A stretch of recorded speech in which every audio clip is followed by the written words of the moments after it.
Hello everybody and welcome back to Robert's Reviews. Today I'm doing another review for school. So for those of you who don't know or know, and here's a reminder, I'm in school for media studies and I'm taking a class about the art of the motion picture. So we watch a lot of movies during the weeks and then I do reviews on here because why not? So for school this week I had to watch Last Year at Marienbad.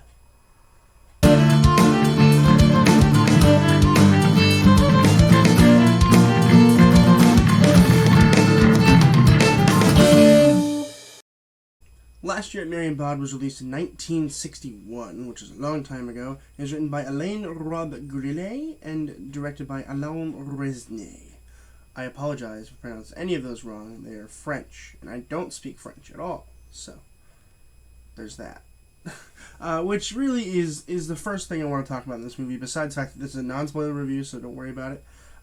This isn't on any streaming services either, so you have to rent it or whatever if you want to watch it. The biggest thing about this movie is the language barrier, right? It is completely in French. There's no dub or anything, but it is subbed, so it's nice. And as somebody who reads subtitles all the time anyway, I read subtitles with every movie I watch. I've gotten very talented at it. I can sit there and be like, and I'm good to go. But it is hard when this movie, particularly on purpose, will not put dialogue where it's supposed to go, right? So it'll have them like mouthing stuff and nothing comes out, and then later on like the same thing will happen where like there'll be dialogue but nobody's talking, so it's hard to figure out who's saying what, but once you get past that part it's easier to follow, and I say easier to follow in a sense where it's really not easier to follow because this movie is ambiguous, right? They're talking about essentially what happens is this guy meets this girl at a hotel and they're like, remember last year? And she's like, no. And he's like, alright, well, let me tell you about it. And then he basically just like tells her this story about what happened to them last year at Marienbad, when like she has no recollection of this, or is at least leading on to the fact that she has no recollection of this, right? And I think it's a really interesting idea because at this point we can have this really cool dynamic where who do we believe here? And like, here are my thoughts. I personally believe it didn't happen and he's just trying to get her laid. And it probably worked.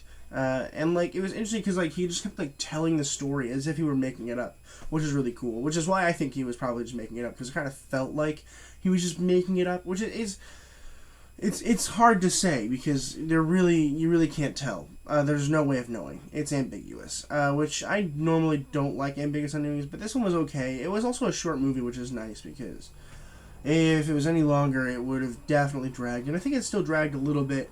And there definitely are issues with the movie, in my opinion. Like, I don't really like the fact that it's just like these weird scenes that are going back and forth, back and forth, back and forth in time. You never really know where you are in time.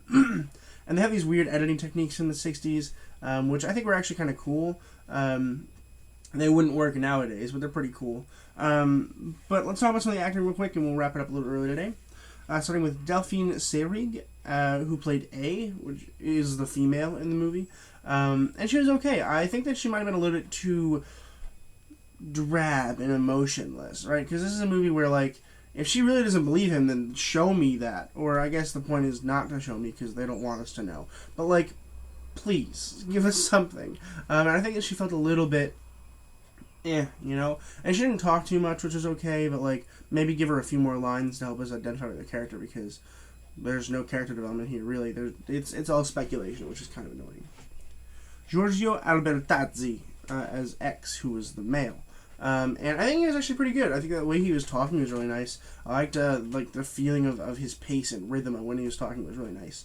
I think it was better than his partner. And generally he was okay to watch. I didn't really have a problem with it.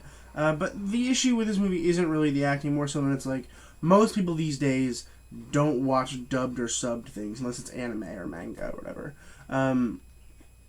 I watch subtitles all the time, especially with like English movies, right? Like I'll be watching The Devil All the Time, for instance, and I'll have the subtitles on because I have bad hearing, for one, and for two, I can't have my sound up too loud because my parents get all mad. Like I have a really nice sound bar, and when I move into my own place in the future, hopefully within the next like 5 years, I'll be able to get a sound system and it'll sound really cool, and then I might not need subtitles. But for now I need them, so it's really easy for me to catch along, but I can see how other people might have issues with it.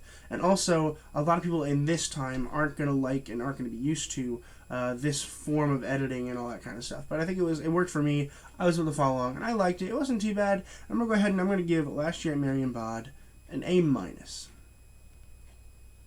That's going to do it for me today. Thank you guys for tuning in. It's a shorter video today, mainly because I'm filming like 7 videos today. And a lot of them aren't very heavy in terms of what I'm going to be talking about. But I'm watching a lot of really great stuff. But looking forward to next week. We're doing, tomorrow, all John Green books are ranked. So make sure you guys tune in for that if you guys like John Green. We have The Lord of the Rings, The Two Towers on Monday. We have The Wolf of Wall Street on Tuesday. That's a fun one. Wednesday, we have Avengers Infinity War, of course. Thursday, the last Steve Carell movie ever made so far, which is Irresistible. And Friday, we have La La Land. And there's a movie coming out on Thursday I may or may not watch. Depends on if I have time, but we'll see. And make sure you guys are subscribing. It really helps me out a whole lot. Subscribe, comment. What did you guys think about Last Year in Marienbad? I'd love to talk to you guys about it. And as always, keep watching movies and television. Stay educated, and I'll see you guys in the next video.